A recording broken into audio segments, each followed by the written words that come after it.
여러분은 한국이 지구 반대편에서 조용히 만들어가고 있는 기적에 대해 들어보신 적 있으신가요?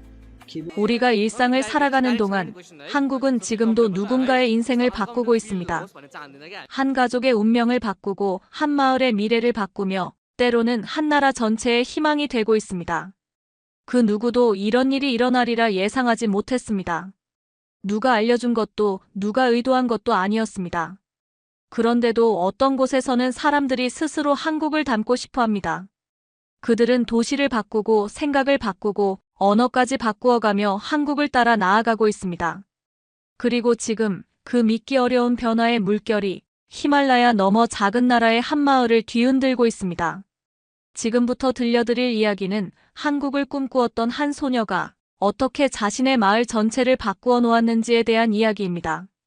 한국이 어떻게 지구 반대편 사람들에게 꿈과 희망 그 자체가 되고 있는지 그 이야기를 들려드리겠습니다. 영상을 시청하신 후 마음에 드신다면 좋아요와 구독으로 응원해주세요. 여러분의 관심이 저에겐 큰 힘이 됩니다. 그럼 바로 시작하겠습니다. 요즘은 한국 얘기를 안 하는 사람이 없습니다. 특히 주변에 일하러 외국 나가려는 사람들 사이에서는 말이죠. 몽골에선 초등학교부터 한국어를 가르친다고 하죠. 젊은이들 사이에선 한국말을 배우는 게 당연한 일이래요. 처음엔 그런 이야기들이 낯설었습니다. 그런데 요즘엔 그 흐름이 우리 네팔까지 밀려오고 있어요. 예전엔 외국 나간다고 하면 중동, 말레이시아, 인도뿐이었습니다. 우리 집 오빠들도 그랬고요. 하지만 요즘은 다들 한국만 말해요. 이젠 한국 아니면 안 된다. 한국말 하나면 인생이 바뀐다. 그런 말이 정말 흔하게 들립니다. 시장에 한글 간판이 생겼다고 하고 어느 마을에선 한국어 학원이 생겼다고도 해요. 청년들끼리 발음을 따라하며 대화 연습도 한다더라고요. 카트만두 거리를 걸어가다 보면 젊은 사람들이 한국어로 인사하는 소리가 들려요. 처음엔 신기했는데 이젠 일상이 됐습니다. 한국에 일하러 갔다 온 사람들이 하는 말을 들었어요. 거기는 정말 다르다. 일한 만큼 돈을 준다. 약속을 지킨다. 그리고 무엇보다 정말 제대로 대해준다. 그 말이 마음에 와 닿았습니다. 정말 제대로 대해준다니. 그런 곳이 있구나 싶었거든요. 이웃집 아주머니는 아들이 한국 가서 보낸 돈으로 집을 새로 지었어요. 시멘트로 된 깔끔한 집이요. 예전 흙집과는 비교가 안 되죠. 우리 애가 한국말 배우더니 인생이 바뀌었다면서 자랑하시는 모습을 보니 부러웠습니다. 이제 영어보다 한국어가 더 쓸모있다는 말도 들려요. 실제로 한국어 할 줄 아는 사람들이 취업도 잘 되고 대우도 좋다고 하니까요. 마을 사람들 사이에서도 한국 이야기가 자주 나와요. 한국은 기술이 정말 발달했다더라. 공장도 깨끗하고 시설도 좋대. 이런 말들이 자연스럽게 오가죠. 텔레비전에서도 한국 뉴스가 나올 때마다 사람들이 관심 있게 봅니다. 높은 건물들, 깨끗한 도로, 빠른 지하철. 모든 게 신기해 보여요. 젊은 친구들은 한국 드라마도 많이 봅니다. 거기 나오는 생활 모습을 보면서 저렇게 살 수 있을까 하며 꿈꾸는 눈빛이에요. 한국에서 일하고 온 사람들 이야기를 들어보면 다 좋은 말들만 합니다. 이런 당연한 것들이 우리에겐 꿈 같은 이야기죠. 이런 이야기들을 들으면서 더욱 한국이라는 나라가 궁금해졌습니다.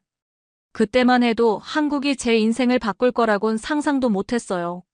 그냥 먼 나라 이야기인 줄만 알았죠. 하지만 세상은 정말 빠르게 변하고 있었습니다.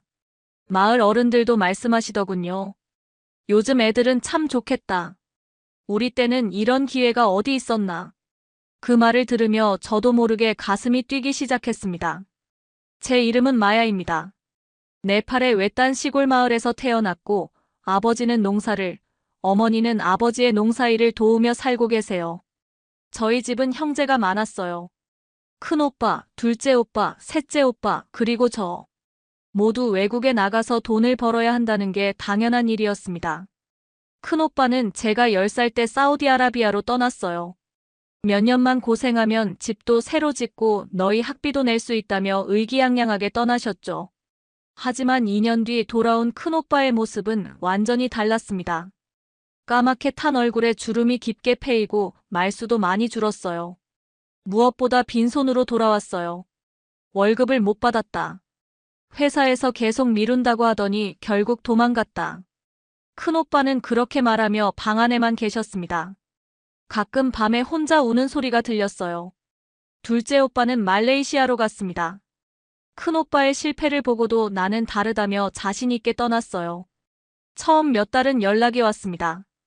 여기는 괜찮다. 돈도 제때 준다는 내용이었죠.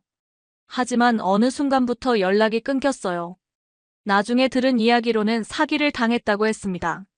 가짜 회사에 속아서 일한 지 반년 만에 쫓겨났다는 거예요. 지금도 어디서 뭘 하고 있는지 모릅니다. 셋째 오빠는 인도로 갔어요. 형들과는 다르게 할 거야라며 떠났지만 결과는 마찬가지였습니다. 8개월 만에 돌아왔는데 몸무게가 10kg도 넘게 빠져 있었어요. 거기서 하루에 16시간씩 일했는데 한 달에 15만 원밖에 못 받았다고 했죠. 밥도 제대로 못 먹고 잠도 제대로 못 잤다. 셋째 오빠도 지금은 마을에서 아버지 농사일을 도우며 지내고 있죠. 가끔 내가 뭘 잘못했을까라며 한숨 쉬는 모습을 보면 마음이 아팠습니다. 아버지는 오빠들이 하나씩 실패할 때마다 더 깊은 한숨을 쉬셨어요. 우리 집 남자들은 왜 이렇게 운이 없을까라며 자책하시기도 했습니다.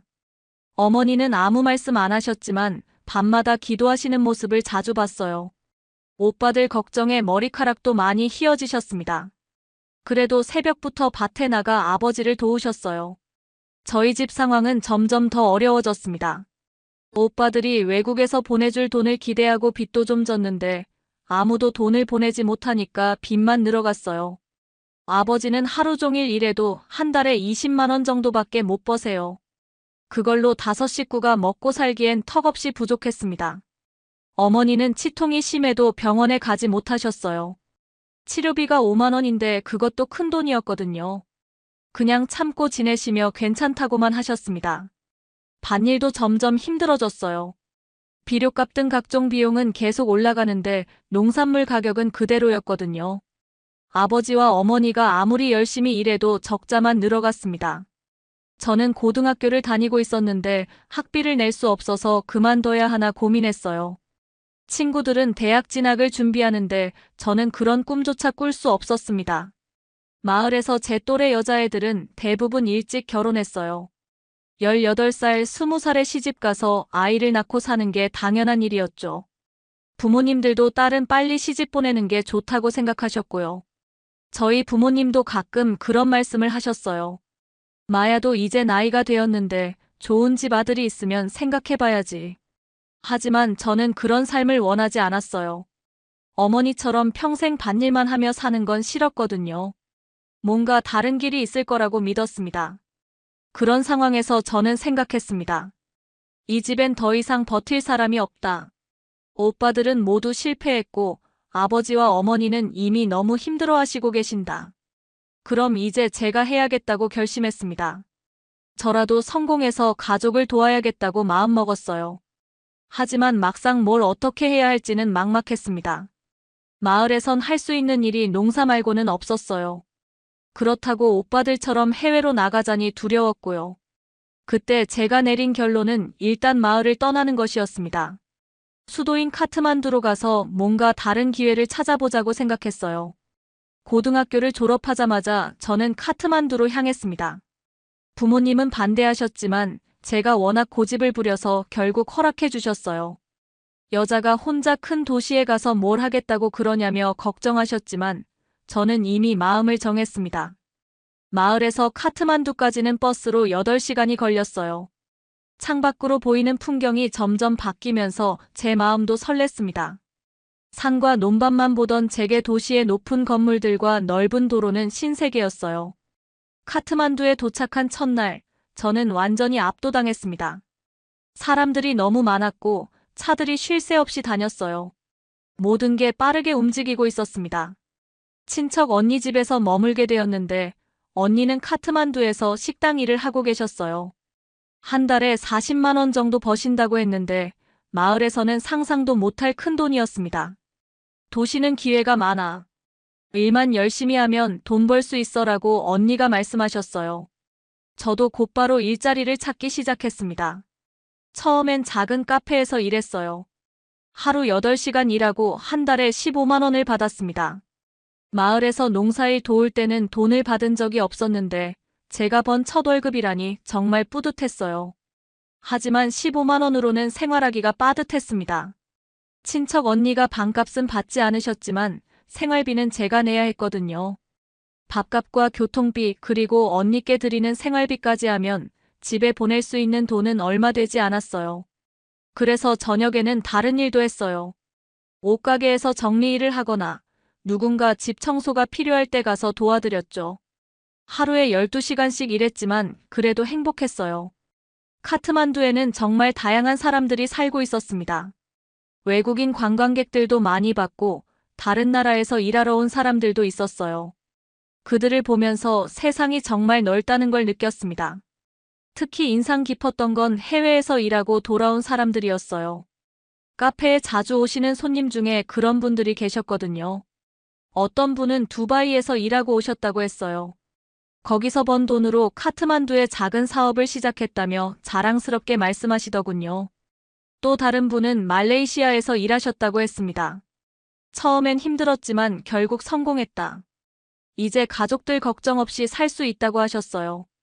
그런 이야기들을 들으면서 저도 언젠가는 해외에 나가볼까 하는 생각이 들었습니다. 하지만 여자 혼자 나가기엔 위험하다는 말도 많이 들었어요. 카트만두에서 6개월 정도 지났을 때 저는 새로운 세계를 발견했습니다. 한국어 학원 앞을 지나가다가 본 광고판 때문이었어요. 한국 취업 100% 보장. 한국어 능력 시험 합격하면 월 200만 원 이상. 그 광고를 보는 순간 심장이 뛰었습니다. 월 200만 원이라니. 지금 제가 버는 돈의 13배가 넘는 금액이었어요. 궁금해서 학원에 들어가 봤습니다. 상담받으러 온 사람들이 정말 많았어요. 제 또래 젊은 사람들뿐만 아니라 나이 많은 분들도 계셨습니다. 상담 선생님이 자세히 설명해 주시더군요. 한국은 지금 외국인 근로자가 많이 필요해요. 제조업, 농축산업, 건설업에서 일할 사람들을 찾고 있죠. 먼저 한국어 능력 시험에 합격해야 하고 건강검진과 신원조회를 통과하면 한국 회사와 계약을 맺을 수 있어요. 구체적인 절차를 들으니 복잡해 보였지만 불가능하지는 않았습니다. 기본급이 월 180만 원이고 야근하면 250만 원까지도 가능해요. 숙소와 식사도 회사에서 제공하니까 거의 모든 돈을 저축할 수 있죠. 제가 지금 카트만두에서 버는 돈과는 차원이 달랐습니다. 1년만 일해도 네팔에서 10년 넘게 벌 수 있는 돈이었어요. 한국어 공부하는데 얼마나 걸려요? 제가 물어봤습니다. 열심히 하면 1년 정도면 시험에 합격할 수 있어요. 우리 학원 학생들 대부분이 성공적으로 한국에 가서 일하고 있습니다. 선생님은 자신 있게 말씀하셨어요. 벽에는 한국에 간 학생들이 보낸 사진들이 붙어 있었습니다. 깨끗한 공장에서 웃으며 일하는 모습, 한국 친구들과 함께 찍은 사진들을 보니 정말 다른 세상 같았어요. 여자도 갈 수 있나요? 제가 조심스럽게 물어봤습니다. 물론이죠. 요즘엔 여성 근로자들도 많이 가고 있어요. 특히 제조업체에서는 여성 근로자를 선호하는 경우도 많아서 오히려 기회가 더 좋을 수도 있어요. 그 말을 듣고 희망이 생겼습니다. 정말 제게도 기회가 있을 수 있겠구나 싶었어요. 그날 밤 저는 거의 잠을 못 잤습니다. 한국에 가면 정말 그렇게 많은 돈을 벌 수 있을까? 한국어 시험은 정말 합격할 수 있을까? 온갖 생각이 머릿속을 맴돌았어요. 한국어 학원 상담을 받은 후 저는 며칠 동안 고민했습니다. 한국에 가려면 한국어 능력 시험에 합격해야 하고 그러려면 학원에 다녀야 했어요. 하지만 학원비가 한 달에 10만 원이 넘었습니다. 제가 카페에서 버는 돈이 15만 원인데 생활비를 내고 나면 학원비를 낼 여유가 없었어요.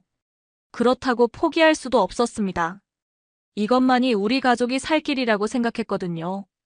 고민 끝에 집에 전화를 걸었습니다. 부모님께 전화해서 사정을 말씀드렸어요.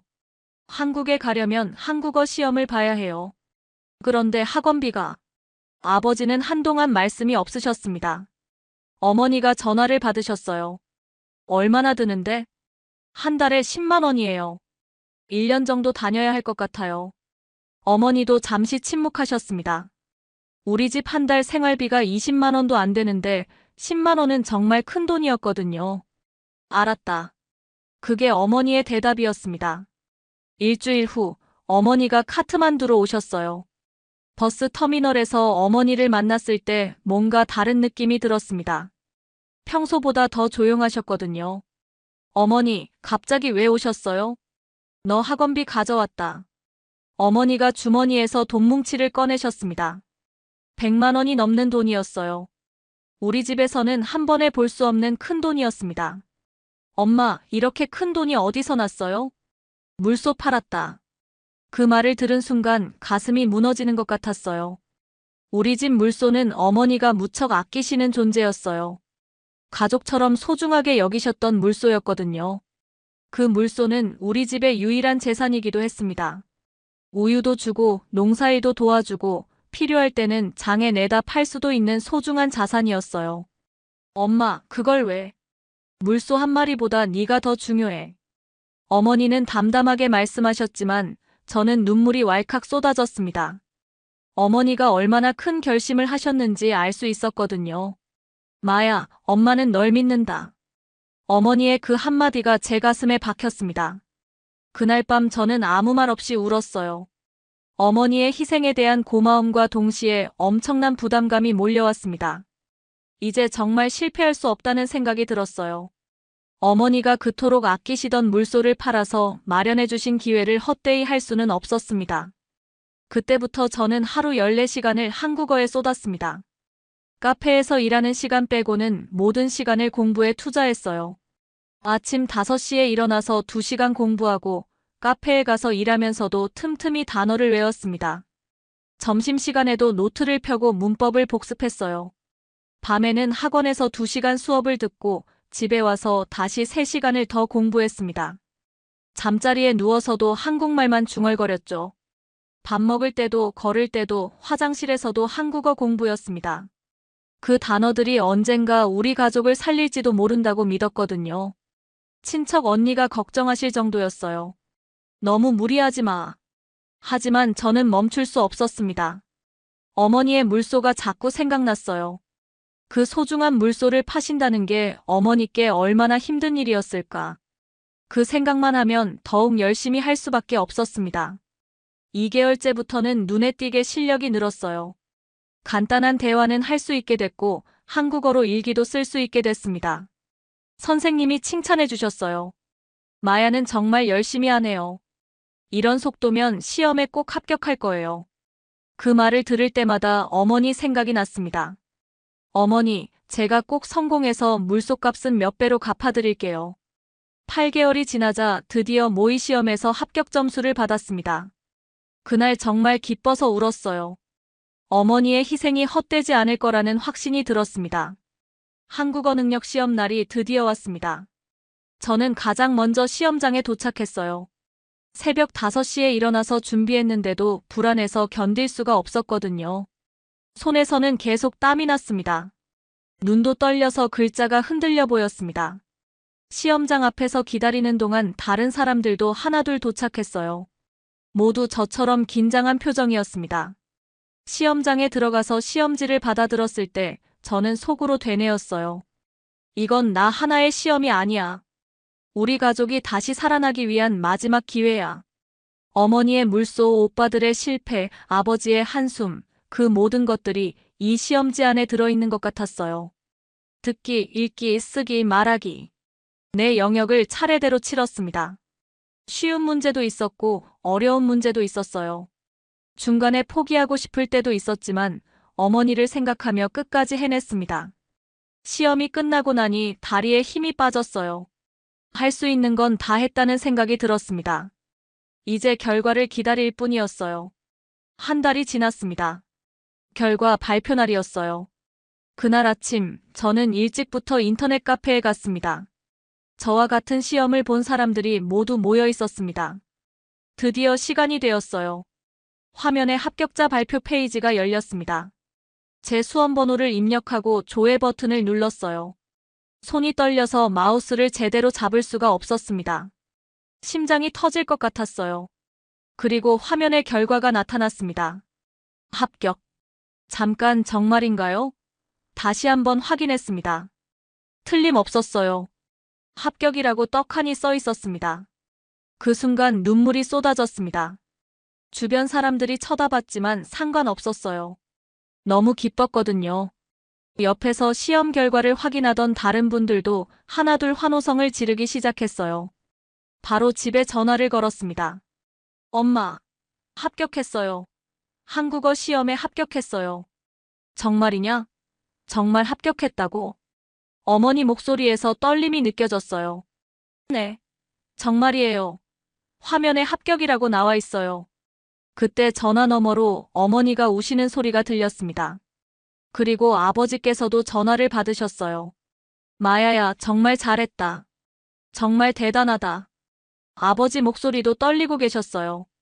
마을 사람들이 모두 모여서 축하해 주신다는 소리도 들렸습니다. 저 하나의 합격이 마을 전체의 기쁨이 된 거예요. 이제 정말 한국에 갈 수 있는 거니? 어머니가 물으셨어요. 이제 첫 관문을 통과한 거예요. 한국어 시험은 첫 번째 단계일 뿐이었습니다. 아직 건강검진도 받아야 하고 회사 배정도 받아야 했어요. 하지만 이제 자신감이 생겼습니다. 그동안 불가능해 보였던 꿈이 현실이 될 수 있다는 걸 깨달았어요. 어머니의 물소는 헛되이 팔린 게 아니었습니다. 친척 언니도 축하해 주셨어요.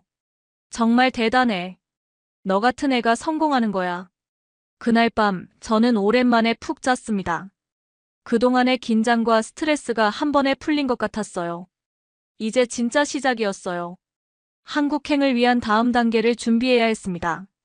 하지만 이제 할 수 있다는 자신감이 생겼어요. 건강검진까지 통과한 후 이제 EPS 지원자 등록을 해야 했습니다. 사무실은 카트만두 중심가에 있었는데 가보니 정말 많은 사람들이 줄을 서 있었습니다. 모두 저처럼 한국 취업을 꿈꾸는 사람들이었어요. 이력서, 학력증명서, 경력증명서, 희망 직종을 적어서 내세요. 담당 직원이 설명해주는 서류들을 보니 막막했습니다. 특히 경력증명서가 문제였어요. 저는 고등학교 졸업 후 카페에서 몇 달 일한 게 전부였거든요. 다른 사람들의 이력서를 힐끗 보니 정말 다양했어요. 대학을 나온 사람도 있고 몇 년씩 다른 나라에서 일한 경험이 있는 사람도 있었습니다. 나 같은 사람이 선택받을 수 있을까? 불안한 마음이 들었지만 포기할 수는 없었어요. 최선을 다해서 이력서를 작성하기로 했습니다. 집에 돌아가서 밤새 이력서를 썼어요. 경력은 부족했지만 제가 낼 수 있는 건 진심과 간절함 뿐이었습니다. 고등학교 때까지는 우수한 성적이었지만 그게 전부였어요. 특별한 기술도 없고 대단한 경험도 없었습니다. 하지만 저는 제 마음을 솔직하게 적었어요. 왜 한국에서 일하고 싶은지, 얼마나 간절한지, 기회만 주어진다면 얼마나 열심히 할 수 있는지. 그런 진심을 담아서 썼습니다. 다음 날 서류를 제출하러 갔습니다. 담당 직원이 제 이력서를 훑어보더니 말했어요. 경력이 조금 부족하네요. 하지만 한국어 시험 점수는 높은 편이고 자기소개서에서 진심이 느껴져요. 그럼 가능성이 있을까요? 저는 조심스럽게 물어봤어요. 이제 한국 회사들이 선택하는 거예요. 한국 고용주들이 이력서를 보고 직접 사람을 선택하거든요. 그 말을 듣고 더욱 긴장됐습니다. 제가 아무리 열심히 준비해도 한국 회사에서 저를 선택하지 않으면 의미가 없는 거였어요. 언제 결과가 나와요? 구직자 명부에 등재되는 건 일주일 정도 걸려요. 그 다음에 한국 회사들이 사람을 선택하는 데는 몇 개월이 걸릴 수도 있어요. 몇 개월이라니. 그동안 계속 기다려야 한다는 뜻이었습니다. 일주일 후 구직자 명부에 제 이름이 등재됐다는 연락이 왔어요. 이제 정말 한국 회사들이 볼 수 있는 명단에 올라간 거였습니다. 하지만 여기서부터가 진짜 시작이었어요. 제조업, 농업, 건설업 등 여러 분야의 한국 회사들이 이 명단을 보고 필요한 사람을 선택한다고 했습니다. 경쟁이 정말 치열해요. 한국어 시험에 합격한 사람이 수천 명인데 실제로 한국에 갈 수 있는 사람은 그 중에서도 일부예요. 저보다 경력이 많은 사람들, 나이가 많아서 경험이 풍부한 사람들과 경쟁해야 한다는 게 두려웠어요. 하지만 제게는 다른 것들이 있었습니다. 절실함, 간절함, 그리고 무엇보다 포기하지 않는 마음이요. 집에 돌아가서 어머니께 전화를 걸었어요. 엄마, 이제 한국 회사가 저를 선택해주기를 기다려야 해요. 마야, 여기까지 온 것만으로도 대단해. 너의 진심은 분명히 누군가에게 전해질 거야.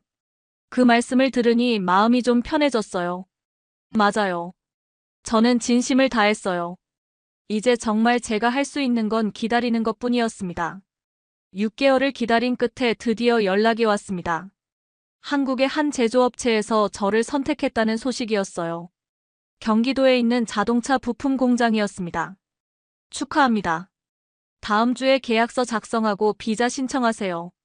정말 한국에 갈 수 있게 된 거였습니다. 계약서에는 월급 180만 원, 숙소 제공, 하루 8시간 근무라고 적혀 있었어요. 야근을 하면 더 많이 받을 수 있다고 했습니다. 제가 카트만두에서 버는 돈의 12배였어요. 비자가 나오는데 한 달이 걸렸습니다. 그 한 달 동안 저는 설렘과 두려움이 섞인 기분이었어요. 정말 다른 나라에서 혼자 살 수 있을까 하는 걱정도 들었습니다. 어머니가 카트만두까지 와서 배웅해 주셨어요. 공항에서 헤어질 때 둘 다 울었습니다. 꼭 성공해서 돌아올게요. 인천공항에 도착했을 때의 기분은 정말 말로 표현할 수 없었어요. 이렇게 큰 공항도 처음 봤고, 이렇게 많은 사람들도 처음 봤습니다. 모든 게 신기했어요. 회사에서 나온 직원이 저를 데리러 왔어요. 한국어로 인사했는데 잘 알아들으시더군요. 안녕하세요. 마야 씨죠? 환영합니다. 차를 타고 공장으로 가는 길, 창밖 풍경이 정말 놀라웠어요. 높은 건물들, 넓은 도로, 깨끗한 거리. 네팔과는 완전히 다른 세상이었습니다. 공장에 도착해서 기숙사를 봤을 때도 감동했어요. 비록 작은 방이었지만 혼자 쓸 수 있는 공간이 있다는 게 신기했거든요. 침대, 책상, 옷장까지 모든 게 갖춰져 있었습니다. 첫날부터 일을 시작했어요. 자동차 부품을 조립하는 일이었는데 생각보다 어려웠습니다. 정밀한 작업이라 실수하면 안 됐거든요. 처음엔 다 어려워. 조금씩 배워가면 돼. 같이 일하는 한국 직원이 친절하게 가르쳐줬어요. 한 달 후 첫 월급을 받았을 때는 정말 기뻤습니다. 180만 원. 네팔에서는 상상도 못할 큰 돈이었어요. 바로 집에 절반을 보냈습니다. 어머니께 전화를 걸어서 말씀드렸어요. 엄마, 돈 보냈어요. 이제 빚도 갚고 생활도 나아질 거예요. 마야, 정말 고맙다. 너 덕분에 우리가 사는구나. 하지만 시간이 지나면서 현실의 어려움도 느꼈습니다. 언어 장벽이 가장 큰 문제였어요. 일상 대화는 할 수 있지만 복잡한 업무 지시는 이해하기 어려웠습니다. 외로움도 컸어요. 기숙사에서 혼자 지내는 시간이 많았는데 가족과 친구들이 그리웠습니다. 특히 네팔 음식이 그리웠어요. 6개월이 지나니 조금씩 적응됐습니다. 일도 익숙해지고 한국어도 늘었어요. 다른 외국인 근로자들과도 친해졌습니다. 야근을 자주 하게 되면서 월급도 250만 원까지 올랐어요. 매달 집에 150만 원씩 보낼 수 있게 됐습니다. 1년이 지났을 때 집에서 좋은 소식이 왔어요. 제가 보낸 돈으로 집을 수리했고 아버지가 새 농기구도 샀다고 했습니다. 오빠들도 다시 희망을 갖기 시작했다고 하더군요. 마야 덕분에 우리 집이 다시 살아났다. 어머니의 그 말을 들으며 그동안의 고생이 보람있게 느껴졌어요. 지금 한국에 온 지 2년이 됐습니다. 여전히 힘들 때도 있지만 후회하지 않아요. 한국이라는 나라가 저희 가족 모두에게 희망을 선물해줬거든요. 어머니가 팔았던 물소도 다시 샀어요. 이번엔 더 좋은 물소로요. 그리고 셋째 오빠도 제 도움으로 작은 가게를 시작했습니다. 한국에서의 생활이 쉽지만은 않지만 꿈을 이룰 수 있다는 걸 보여준 것 같아 뿌듯해요. 한국에서 2년을 보내는 동안 제 이야기가 고향 마을에 전해지고 있었어요. 제가 보내는 사진, 영상, 그리고 가끔 녹음해서 보내는 목소리 메시지들을 통해서요. 어머니가 전화할 때마다 신기한 소식을 전해주셨습니다. 마야, 마을 아이들이 네가 보낸 한국어 공부 노트를 보고 한국어를 공부하고 있어. 정말요? 아이들이? 응.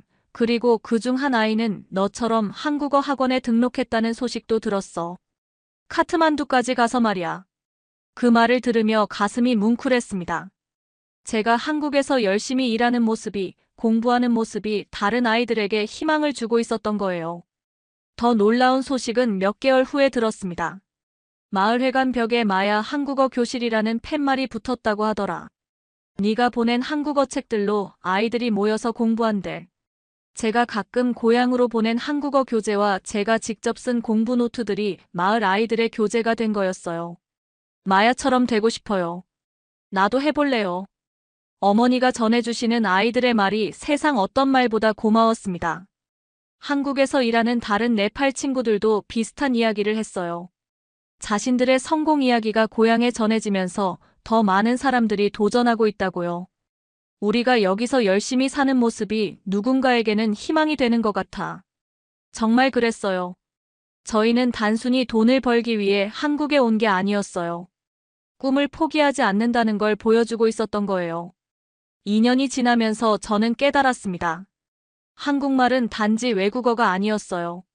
그건 사람과 사람을 이어주는 다리였습니다. 제가 한국어를 배워서 한국에 와서 일하게 되고 그 이야기가 고향에 전해져서 다른 아이들도 꿈을 갖게 되고 이렇게 연결되는 거였어요. 어머니가 최근에 해주신 말씀이 아직도 귀에 맴돕니다. 마야, 이제 넌 우리 집만의 딸이 아니라 마을 전체의 딸이구나. 내 이야기를 듣고 희망을 갖는 아이들이 너무 많아. 그 말을 들으며 책임감도 느꼈어요. 제가 여기서 포기하면 저를 보고 꿈을 키우는 아이들도 실망할 테니까요. 지금도 한국에서 열심히 일하고 있습니다. 희망이었고, 꿈이었고, 그리고 이제는 다른 사람들에게도 희망을 나누어 줄 수 있는 힘이었습니다.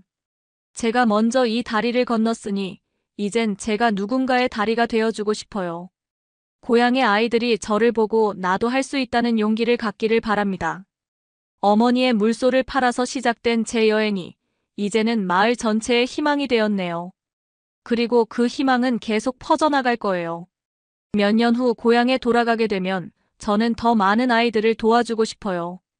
제가 걸어온 이 길을 더 많은 사람들이 걸을 수 있도록 도와주고 싶습니다. 그것이 한국이 저에게 준 가장 큰 선물이니까요. 오늘의 사연은 여기까지입니다. 어떤 사람들은 그저 더 나은 일자리 하나를 위해 한국을 향합니다. 하지만 어떤 이들은 그보다 더 큰 것을 가져갑니다.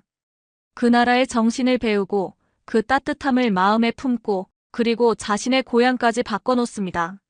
작은 말 한마디, 작은 배려 하나, 낯선 땅에서 경험한 조용한 질서와 진심이 그들에게는 기적이 됩니다. 우리는 그저 평범하게 살아온 것뿐이지만 그 평범함이 누군가에게는 삶을 바꾸는 힘이 되었습니다.